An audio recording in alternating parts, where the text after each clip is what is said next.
If in God's good providence He has given you a wife, and that is His will, then His will is perfect, and you do not have to neglect that wife in order to carry out your vocation.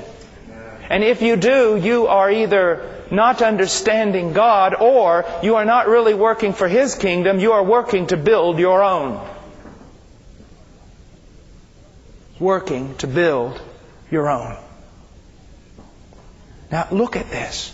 How many times in my, as a minister, I would have to say, still young ministerial life, have I heard men speak this way? And they do not realize that they're blaspheming the name of God. They're saying that God's will is not perfect. I have children, and they're a gift from God, but I don't have time for them because I must do God's will. How absurd is that? How absurd. We might be running wildly in the ministry, doing all that we can, possibly because we do not understand grace and we still have a works mentality. We might be running wild in ministry, doing all that we can, working too much because we fear men. We might be running wild and working too much because we love to have a reputation of a very tired, worn-out servant of God. We may be running too much because we want to build our own kingdoms. We might be running too much because we don't understand God's will, nor our place in that will. The first thing that you must understand is this: God does not need a one of you. Now that might make you angry, but that's a very liberating thought to me. If I were to perish before I finished in this pulpit, God's kingdom is not going to be halted one bit. The ministry does not depend upon you. You do not have to go out there and save God's work. You simply have to be obedient. And obedience in the kingdom, and the Puritans were very good at this. If you read Thomas Watson's Body of Divinity, you will discover this. He lists several things through which we might glorify God. And one of them is this: to be content with God's providence. And I have found that among ministers, very few are content with God's providence, though they would be if they had a larger ministry.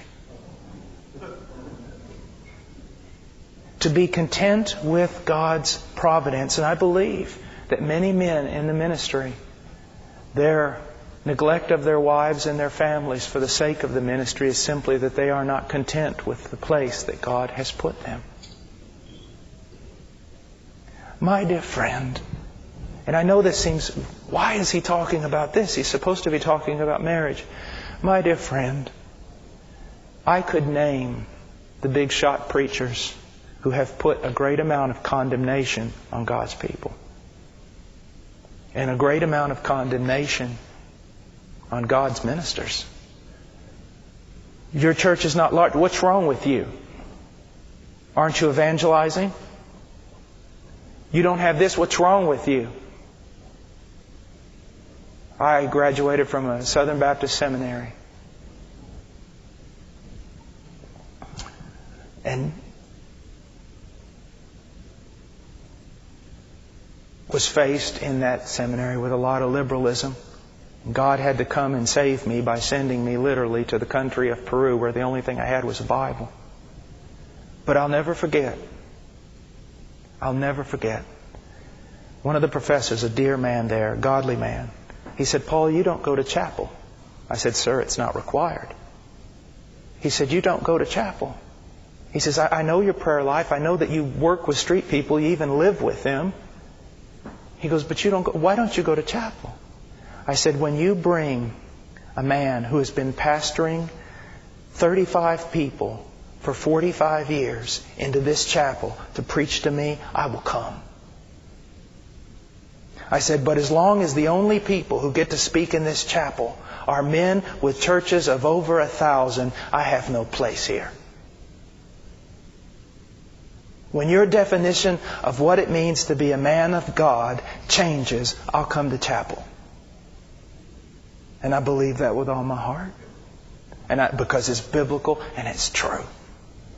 Many times, men, we are neglecting weightier matters of the law, particularly our wives and our children, because we always feel, some of you have lived your entire life under a bondage, that you're not the man of God that you wish you could have been, that something's wrong with you and everything else because you're not some kind of international speaker or you don't have a church that can give conferences to tell everyone else how to do it. And that's a lie straight out of the pit of hell. Have you been faithful to God's will? Because I've got news for all the big shots. You don't always grow when you're faithful. You don't always grow when you do the right things. Look at the prophets. They did the right things. They were stoned. Look at Christ. He ascended to heaven with 11 disciples. And what I'm trying to tell you is this. God has a will for your life. But so many ministers measure their obedience and their walk with God not by seeing if they are balanced in that will, obedient in that will, but looking at their ministries and the supposed earthly success of them. And this has to be addressed before we can talk about marriage. It must.